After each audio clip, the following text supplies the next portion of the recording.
Bill, we're going to come back and get a little more dope from you, but right now we have to introduce the rest of our crew, and we've got a brand new pair of pit reporters this year, and one of them, now you people are used to hearing Mike Fitzsimmons talk about boats and history and everything like that.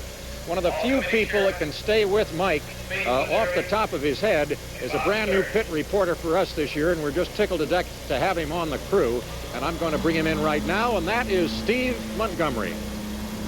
Thank you, Rod, and the man with me is a man you know very well. He's been with the Miss Budweiser crew, we figure maybe 11, 12, 13 years now, Tom. And this year, your boat in Pasco was the fastest in the fleet, so you bring it to Seattle and change something. Explain what's going on here. You weren't fast enough. Well, no, but before we did make the change, we went out and qualified, 121. We're a top qualifier here. But going in the corner, the boat wasn't quite what the driver wanted, so we took it to the shop yesterday and made a sponson change on it. And Mickey took it out this morning, and he come back in, and he says we're in the right direction, and he was very happy with the way it handled. I think I neglected to say this is Tommy Frankhauser, the crew chief, obviously. Talk for just a moment about Mickey Riemann. He got in the boat and just drove the pants off the thing last week. You got to be happy with the job he's doing. That's right. He did a super job last year for us, too, but he knows the Budweiser crew. He's worked for us all last year, and Mickey made a statement last year, if he's going to drive a boat, he'd like to drive for us again. Now, Howie Benz got the seat. That was by Bernie Little, and he makes the driver choice, not me. He talks to us about it, but when he does make the driver's choice, so why he did choose Howie. Howie got injured, as you know, in Detroit, and so he hired Mickey back. I think he's done a super job, and he's a super driver. Now, Tom, I want you to tell us some secret stuff. None of the crews are watching. What did you do to this sponson, and what difference will it make today? We'll sneak in here with our camera and take a look at it. Well, back in Washington, D.C., this whole right sponson got tore off, and we took it up to Bay City, and we worked 3 weeks putting the sponson back on, and we did change it when we put it on there. We thought we would improve it, but evidently we didn't. So we put it right back now to what it was when Howie first drove the boat here and in Miami, and I'm sure we're awful close to what it should be. So it's not a question of taking some sort of a risk and changing something so you won't go as fast as you did in Pasco. Oh, no, because we know what the boat would do for the way the sponson was. We just tried to improve it back when we were back east, and we maybe didn't, I don't know, but we could still run fast as it was. But we figure if we went back to what it was originally, we would be a little quicker and the boat would handle a little better. Tom, I know the Miss Budweiser crew over the years hasn't relied on luck, but we'll wish you some anyway, and I know you'll have a good day. Well, it sure hasn't been too good this year, but I sure am looking for a good race today. Tom Frankhauser, the crew chief of the Miss Budweiser, and we'll go across the pit now to Ross McGowan. Oh, yes, Steve Montgomery, right. We knew we had to bring Steve back in. You know, pit reporter Steve was musing about how money, or maybe the lack of it, affects some of the different racing teams here for today's event. So now here's Steve with that report. In any professional sport, the difference between the haves and the have-nots, the contenders and the also-rans, is often a question of financing. This is true in baseball, basketball, football, and painfully obvious in unlimited hydroplane racing. There are 4 boats today considered contenders to take it all in the Seafair race in 1976. They are all very well financed. There's a very large group of also-rans, though, who round out the field, and we wouldn't have much of a race without them. One category to consider, among the also-rans, if you will, is that of the community-sponsored boats, and we have a couple of new ones in the fleet this year.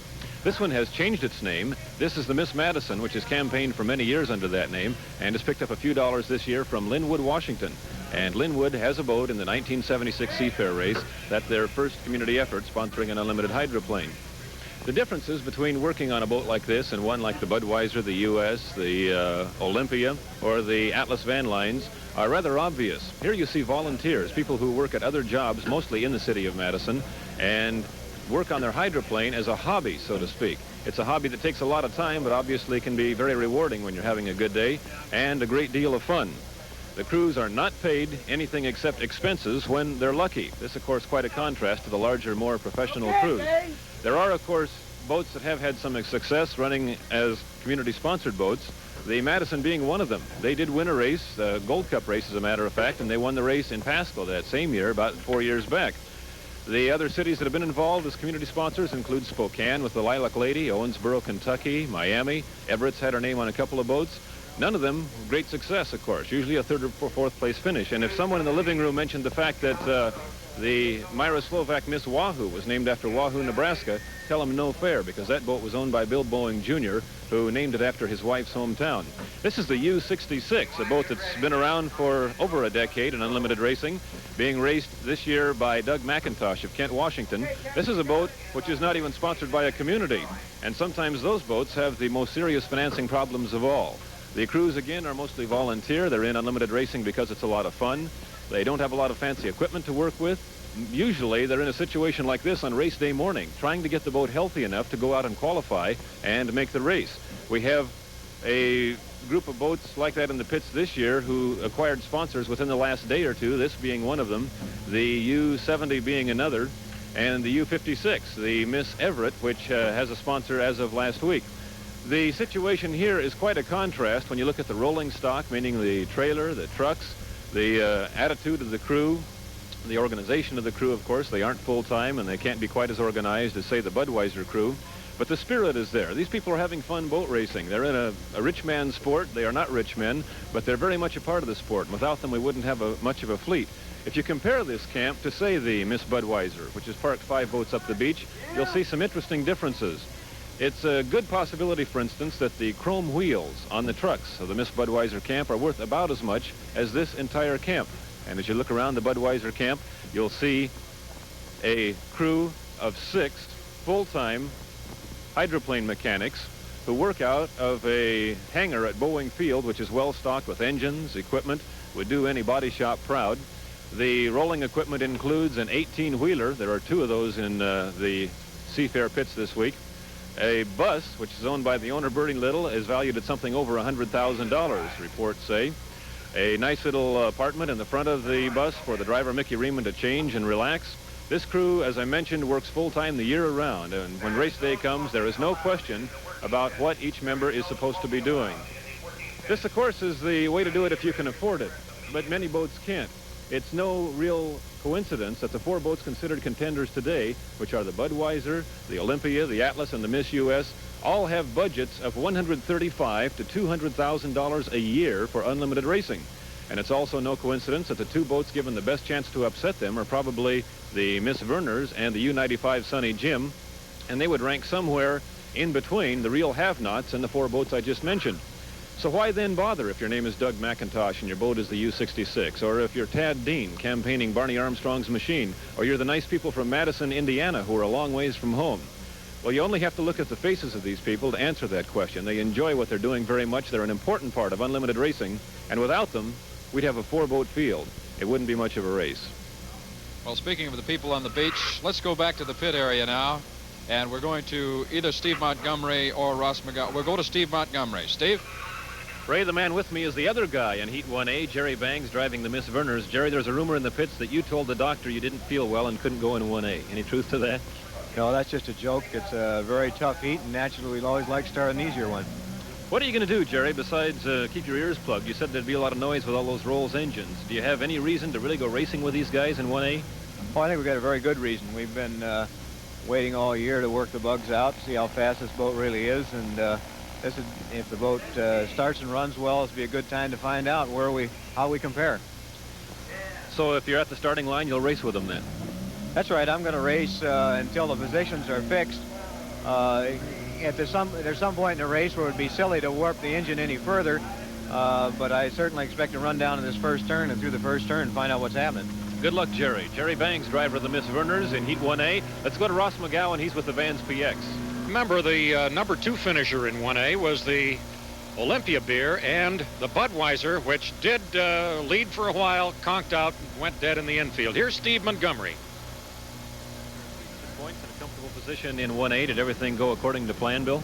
Not really. I intended to make a little better start than I did, but the water is so rough that in a way I was happy I was where I was, because I could somewhat watch the other guys and see what was happening up in front of me, and I was thinking that one of them was going to have a problem if they got to racing. And in the earlier heats, you don't really have to win them to win the race. So the water's a little rougher. It looks ideal from here, but that's not the case out there.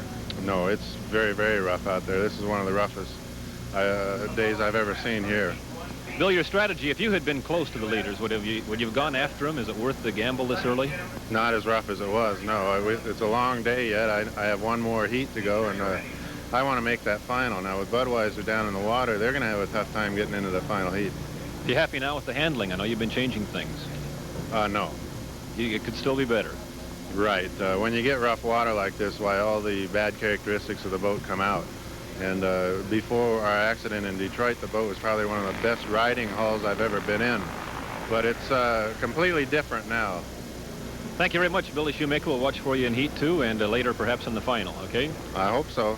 One interesting thing I wanted to point out, Rod, and I know you've seen it happen before, we were standing by to talk to the Budweiser crew whose boat went dead in that heat, and they all left. They saw that Pete LaRocque was having trouble changing an engine. The entire crew climbed on Pete's boat even though theirs was in trouble, and that's where they are right now. Back to Rod. Ross, we're across the pit from you talking to Tommy Deeth, the winner of Heat 1B. Tom, it appeared that you were getting a rough ride. You say it wasn't really too bad, though. No, actually, it felt pretty good to me. Of course, in a cab over, you know, you get a lot better ride than you do in a conventional. But my boat handles the rough water excellent. If it gets worse, we'll just make a wing adjustment, and we can really go then. So you're happy with the way the boat performed? No problems for the Miss US?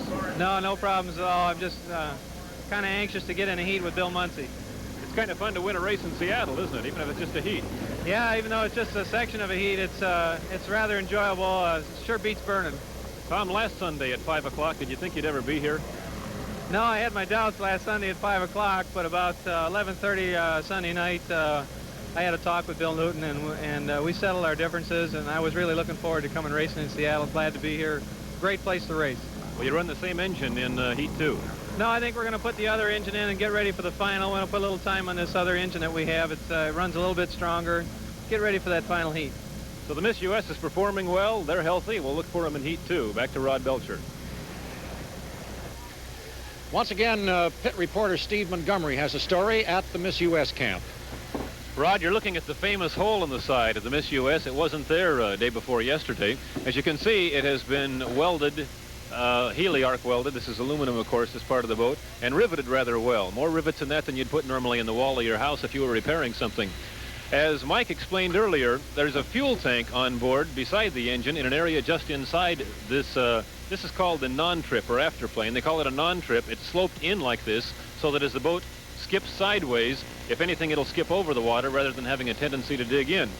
The reason for going into the non-trip was that the alternative is the deck at this point, and the deck is actually a more critical surface because of airflow. As Mike mentioned also, this area does not have a lot of hydraulic pressure on it during a race, except, of course, in a turn, and that tends to be back more toward the back of the boat.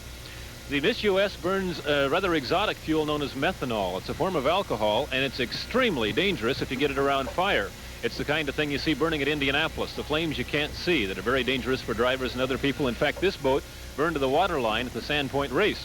Well, needless to say, it's a little touchy when you go inside to start welding on a fuel tank. We watched them yesterday in the rain, and it was an all-day operation. First, a hole was cut. You can see pretty well where it was. The first thing that happened was that Ronnie Brown, the crew chief, had to measure to figure out exactly where he should cut his hole. He then cut the hole, got to the fuel tank, and figured out where the leak was. Now, before any of this was done, the fuel tank had to be completely drained, flushed with soap and water to make sure there was no more methanol around. The entire area was rinsed. The fire department came and stood by with extinguishers and a fire truck. And then the tank was filled with an inert gas called argon, which will not burn. And only under those conditions would they take a torch near this fuel tank. The patch job, they tell us now, was completely successful. There is no problem at all, no leaks in the patch. The fuel tank is holding well, and that's why the Miss US is as healthy as it is today. A Band-Aid, so to speak, on the non-trip of the Miss US. Over now to Ross McGowan on the other side of the pit. I'm sorry, Rod Belcher upstairs. That's okay. And Steve, nice to have an honest-to-goodness expert there to explain a thing like that. And we're going to go up to Rod Belcher now, I believe. And no, Steve, we're going to Steve Montgomery. And I must admit, Steve, and Rod, if you're listening, I'm a little upset that nobody has called me a true expert. And you're happy to have me out here today. Oh, I'm sorry. Hello, Steve. Where are you? Look us up in 15 years, Russ, okay? As you can see, we're standing on the deck of the Miss Verner's, a boat that went out on Heat 1A with Jerry Bangs driving. Came limping into the pits. Tim and John working on the back end here. What are we doing, guys? Changing turbo. We're changing the whole turbocharger? Yes. What exactly did Jerry break, if anything? Well, there's a... Which one of you is going to talk? Don't make any difference. There's a clamp right here, and it just shook loose, and when it did, it allowed the turbo the intake side of it to twist, and then the impeller, you know, naturally rubbed on the inside of it, and it just went away. You've had some electrical problems this year, but that was not the problem in 1A at all. The electrical system's okay. Yeah, no, we didn't have any problems electrical-wise at all. It's just, you know, when the turbo went away, he couldn't build up any manifold pressure, so naturally there was no horsepower there, so, you know, he just running on one side of the engine, more or less. It looks like you're putting the finishing touches on the repair job here. You're going to make 2A okay. Oh, yeah, that won't be any problem. We'll probably trailer fire it here pretty quick and make sure we don't have any other problems, but we're about done. Ah, Steve Montgomery it is. Steve, where are you and who are you going to be talking with? Rod, I'm talking to a man you know very well, George Simon, the owner and major domo of the Miss US crew. And George, first of all, congratulations on winning the Gold Cup. It took you a couple of years, didn't it? Steve, thank you very much. It's, 23 years. Some of these upstarts go out and win it in 3 or 4. You must get kind of angry with them. Oh, well, you know, we've been very, very close to winning races at the end of the Gold Cup. I know we've had seconds at least 4 times. Came close to winning it. Lost it in the last heat twice. But winning in Detroit with 500,000 people in Detroit, a bicentennial year, certainly was something we'll always remember. Kind of makes it all worthwhile. I know you put a lot of years and a lot of money into unlimited racing, and without the George Simons, it wouldn't really amount to much. That's something we've been talking about. We hear a lot, like you do all across the country, about the future of unlimited racing. First of all, in George Simon's opinion, is there a future in unlimited racing? No question. I think there is. I think that we've got to open it up. I think they've got to reduce the length. I think you've got to take a look at new technology that's available. With the present rules and restricting the length of hulls, you're certainly forcing more weight into these hulls. You're not allowed to go to automotive power because you don't have enough power to pull a larger hull. So I think the commission understands it. I think the people in racing understand it. And I'm sure they're going to take some action to see if they can open this sport up. Would you like to talk about your driver, Tommy Deeth, who's rather well known here in the area at all? Last week you weren't in Pasco. And what was your reaction when Tommy called you and said, George, I'm in trouble again, or did he? Well, of course, you know, Tommy is the boat manager and driver, and there's a lot of pressure when you got both jobs. No question about it. Tommy made the decision. He's the manager. I don't necessarily agree with some of the decisions that a manager makes in any one of our operations. But you have to go with your people. I think Tommy is a very proficient driver. He's been an excellent manager. He's put a tremendous team together.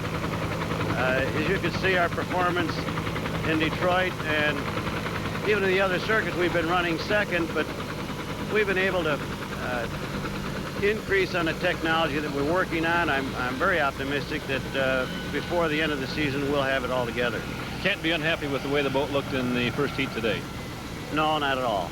George, if you'll stay with us another 23 years and bring some more people like yourself into the sport, I think we'll be okay. It's awfully good to have you in Seattle. Thank you very much. I enjoy being here. We're going across the pit once again to Ross McGowan. I am standing with an experienced unlimited hydroplane driver who yesterday couldn't say that, could you, John? Well, not hardly. I'm afraid I couldn't say it today either, really. Johnny Sanders lives in Denver, Colorado, but the fact that he likes his steaks black as tar would indicate you're from Texas, perhaps. True. I'm from Dallas, Texas. John, you now have a heat of competition under your belt. Your reaction so far? Well, it's completely different than anything I've ever did before. It's more exciting in the tunnel boats. It's scarier. You went wide and stayed there. That was probably by design. Yes, we had planned on, staying out of everyone's way and trying to finish second this heat because Miss US, we knew was going to push it and or go ahead of us. So I went wide to kind of get used to the things. Did you ever use your whole engine in the first heat? No, I never did. Took her easy. Yes. What's your engine situation in the camp? You'll use the same one again? Yes, we're going to run the same one. It's running good. All the pressures are good, and so we're going to use it. We have another extra engine, and we're going to try to use the same one this time. Now you're going in 2A. You've got Muncie to contend with. Are you of a spirit to go racing with Bill Muncie, or will we let him maybe set the pace and race with the rest of the guys? Well, we're going to try to. What we're trying to do is get in the final heat, and we're going to try. With my small amount of experience, I figure that I better just try to finish good enough to get into the final heat, and then we'll see what happens there. John, we mentioned that you ran outside. You had all of Lake Washington to play with.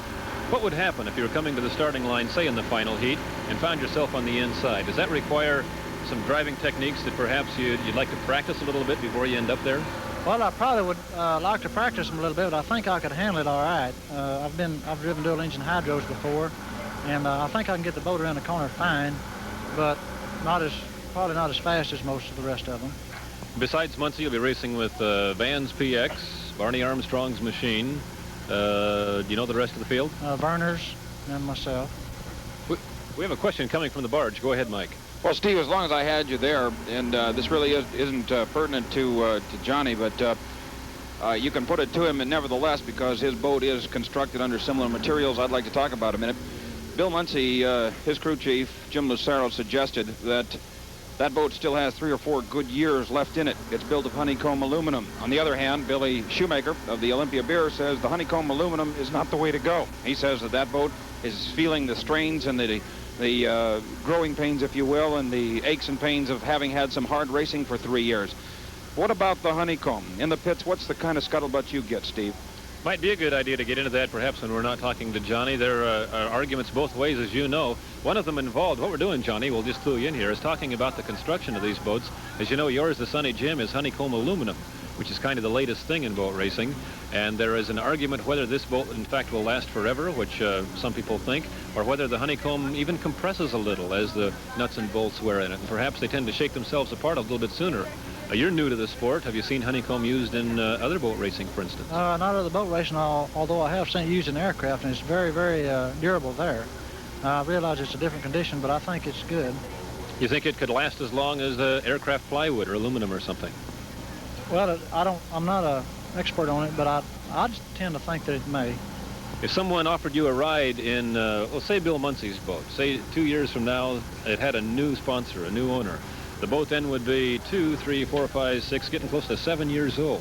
Honeycomb aluminum construction. Would that be a factor in your mind at all? Well, I'd think about it, but I'd trust Bill. I think he would make sure that, to the best of his knowledge, that the boat would be safe. You trust Bill Muncie? Yes, sir. As far as someone's safety, I would, yes. Well, that's something in itself. Your strategy then, let's go over just briefly for Heat 2. Necessarily, will you go outside again, or are there some people in there you can race with? Well, I think, who is it? Verner's and Muncie are going to, Verner's are going to have to win first this heat, I think, to qualify, if I'm not mistaken. I'm sure he's going to be pushing it. We're going to try to save our engine to get in the last heat. We don't want to blow it. You should be able to relax a little bit and make the final heat, and that's what we'll watch for the real Johnny Sanders. Perhaps the Texan Tiger will emerge in the final heat. I don't know. We're going to give it a try anyway.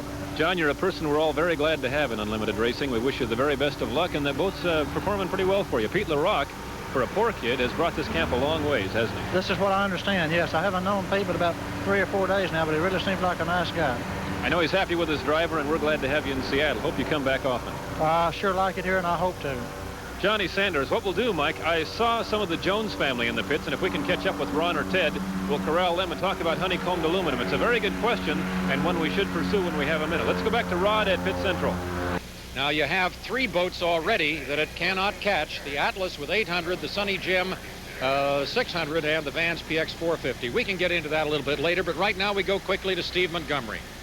Rod, we have a little something for the young ladies in the crowd. This handsome blonde gentleman is Chip Hanauer, a 22-year-old unlimited driver who so far today has nailed 2 starts. Is that a result of experience in the limiteds, Chip? I hope so. You were right on the line both times. So what is your strategy? Do you like to use the infield or do you go down the backstretch? It changes. I just look behind me and see where everybody is, and I know who can get there in a hurry.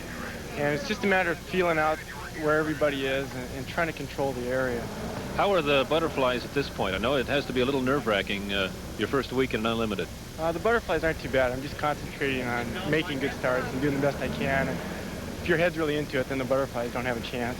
No qualms about sticking your nose in there, apparently. You go right in there with the big guys and start with them, even if you can't run with them. Huh? Yeah, you got to give it a try anyway. And do you wish you had a button you could push and go faster? Oh, yeah. Everybody wants that.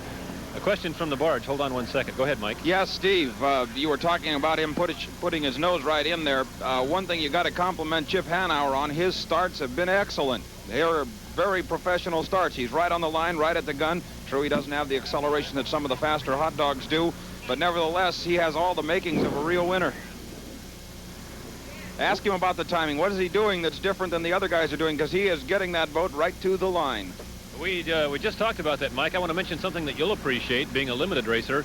I heard that you started 57 heats in the 145 class and won 52 of them. Is that right? I don't know. I really haven't kept count, but it was something like that. Somebody was. That's a remarkable record. You know your way around the course. I'm learning. Tell me the basic difference, Chip, between this boat and a 145, besides the fact it's twice as long. The weight's a big factor. It's a little bit slower response. The 145 is a light, quick boat. Things happen much faster. This, you start grabbing a handful of wheel, and you know you got a rudder turned over there, and you're just waiting for it to get you. But in the big boat, you feel like you're going fast? I don't really stop and feel. I'm concentrating, I think, so hard that I really don't feel the speed that much. Chip, we're delighted to have you in the sport, and I know the teenage girls in the crowd will be glad to have you around, too. Chip Hanauer, we're going back to Rod Belcher at Pit Central. Thank you. Thank you. I'm going to go back to Steve Montgomery, wherever you are, Steve. Ross, I'm just down here a couple of piers talking to Billy Shoemaker, who finished second to the Budweiser in that heat. Billy, you got wet. Do you want to tell us what happened, or is there anything you want to talk about? Well, I'm not going to complain about it. It seems to be racing these days. I got very wet in Pasco also, and much to my amazement, nothing was said about it. And I'm not going to go over and complain or anything else, but it was a deliberate move, and I got very wet, and it didn't hurt us any. All I needed was a fourth to get into the final heat, and in the final heat, maybe it'll be my turn to do all that. From my point of view, looking up the front stretch, it looked like the U.S. was in lane 1 coming out of the turn, which wouldn't leave you much room, would it? No, not when I was in there. You were in lane 1 going into the turn. Yeah, he actually had left enough room for me to get in there, and I went. And when I saw him starting to crowd me, I thought, well, he doesn't really have the allowable room to do that. And the next thing I saw him do was turn it so sharp he almost spun it out himself to make sure that I didn't stay in there. And evidently after it hooked like that, then he moved back out because he thought I'd run over him, which I could have very easily had he spun it out. You are in the final heat easily, and it's a horse race now. Can you run with the Budweiser, Bill? Well, the final heat will tell that, won't it? That's a typical Billy Shoemaker comment. Now we all have to stay tuned for the final heat. Thank you, and we'll talk to you after the final heat. Okay. Back to Rod Belcher at Pit Central. Well, there's no question about that. Understand Steve Montgomery has something for us. What we have... Hello? What we have is a crowd. Speaking of crowds, a fairly happy one for a group that is not in the final heat, and I think they probably should be. The man next to me owns an honest-to-goodness unlimited hydroplane that finished 2 heats today. And Tad Dean, you're not in the final heat, but you can't be entirely unhappy with the way things went. It held together, didn't it? Not at all. I'm just overjoyed at the way everything's gone. It's for a first effort, I think we did pretty good. Would you have believed a couple of years ago that you'd ever be standing here talking on television after your boat had just bowed out of a Seafair race? No, not at all. I hadn't even fathomed the idea of owning a hydroplane then. Kind of a Walter Mitty dream. Where do you go from here? Will you try to go to San Diego? Oh, we're definitely going to San Diego. Did I mention that Barney Armstrong's machine is the boat? I hope so. You can see it on Tad's shirt. You will be in San Diego. Yes, we will. We'll probably get there about 3 days early so we can start getting ready. Will you take Chip along, I would presume? Yeah, we'll let him ride in the truck, I suppose. Someone will have to drive the boat. The man next to me is a name you've heard a lot this week, and maybe you've never met the person. There is such a person. I've known him for quite a while. I'm not sure what makes him work. I'm more confused after this week. Barney was quite an experience, wasn't it? Oh. Barney Armstrong. I got to tell you, they took us, the patrol took me over to the barge, and I got to stand out there in the front. And I have never First of all, why are you hoarse? Because I've been yelling for the boat. The man is a singer by profession, you realize, and now he's lost his voice. Used to be. Whatever possessed you to sponsor an unlimited hydroplane? You're not supposed to do that when you're a hippie rock and roll musician. Well, actually, we want to know what it was really like to be broke. I got to tell you, though, the most exciting thing about all of this was there in 2A when we were standing out on the barge there, and we watched the start, and all of a sudden I saw Chip Hanauer standing out there, number 2. And I tell you, boy, that was really something. It really was. So we're real happy. The kid nailed a couple of starts, didn't he? Oh, he really did. This Chip, I think, is going to be a biggie. As a sponsor, will you do it again? Definitely. In fact, as soon as this interview's over with, I'm going to go over with Tad. We're going to sit down and powwow. The contract will be written on a napkin from a local Kool-Aid stand here. Chip, we just talked to you, but once again, congratulations. And I know you got to be happy with finishing 2 heats. Yeah, I am. We wish we were in the final, but what can you say? The way he talks, it's good he has a mouthpiece like you around, isn't right. He? Kind of a shy kid. Hey, good luck, and we'll see you in San Diego, Chip, okay? Thank you very much.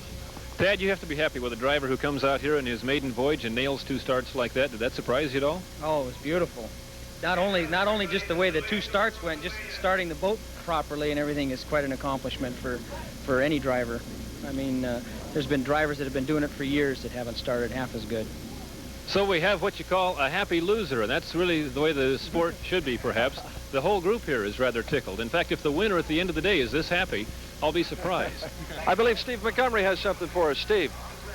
Ross, thank you very much, and it is exciting. The Blue Angels putting on quite a show here. Jack Schafer is the pilot of the U-80, the Such Crust, and Jack, we talked about the possibility of being in the final heat with 450 points, and it has happened. You're in there. Well, we're in there. We're pretty happy. Feels pretty good, I guess, after several trips to the race course and usually watching the final, huh? Oh, yeah. I want to talk a little bit about the cockpit while we're in here. We have our creepy peepee camera with us, and we can kind of peek over Jack's shoulder.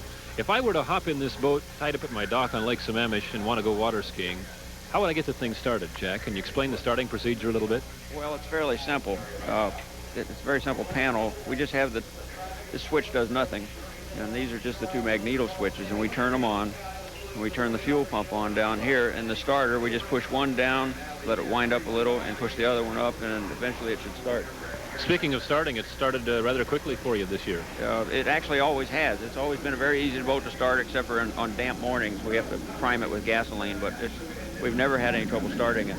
Now, the rest of the dashboard is not entirely unlike an automobile, but you do have a couple of extra gauges. I know the far left gauge, for instance, is the manifold pressure.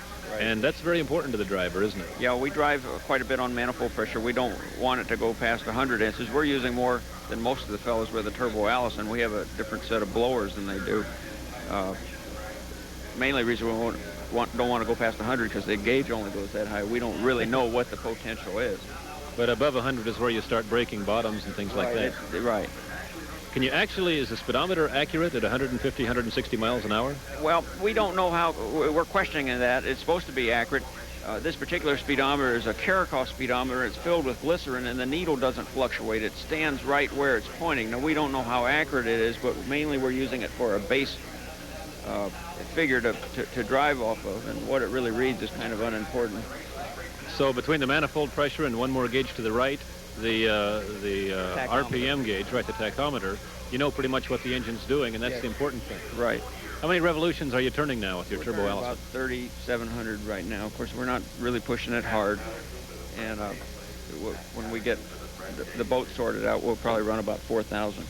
An important piece of equipment, Scott, if we can get a peek down here, is the piece you're sitting in, the driver's seat. And I know it's not like a big chair at home, is it? No, this was new. This is one of the things that I asked for and the crew provided. Ron Jones built the shell for it. It's a regular Jones type seat. It's real high because you bounce around so much it keeps you in the boat. We used to have a boat or a seat in here that you couldn't drive the boat because you couldn't stay in it. We mentioned that you'd been doing some bouncing this week. In fact, we had videotape of it, and there is probably a pretty good chance it would have been you in the steering wheel with the old seat, huh? Right, that's right. I saw that on the videotape a little while ago, and I was surprised how I stayed in the boat. Let's talk a little bit about the final heat. Is there any reason for Jack Schafer to stick his nose in there and try to run with the fast guys? But then again, the option is settling for last place, or do you go somewhere in between? We don't think there's a potential for first, but we're going to go somewhere in between. Being in the final heat, I know, is a new experience for you, and it takes a little different strategy than simply trying to qualify for one. Now that you're here, what do you do?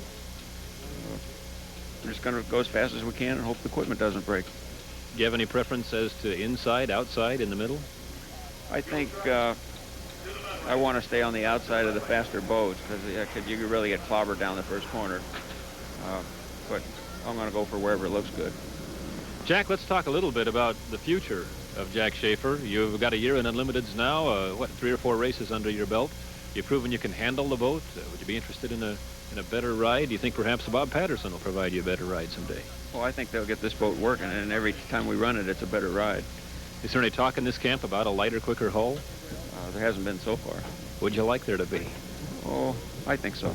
The handling problems that you do have, though, can be corrected on this boat.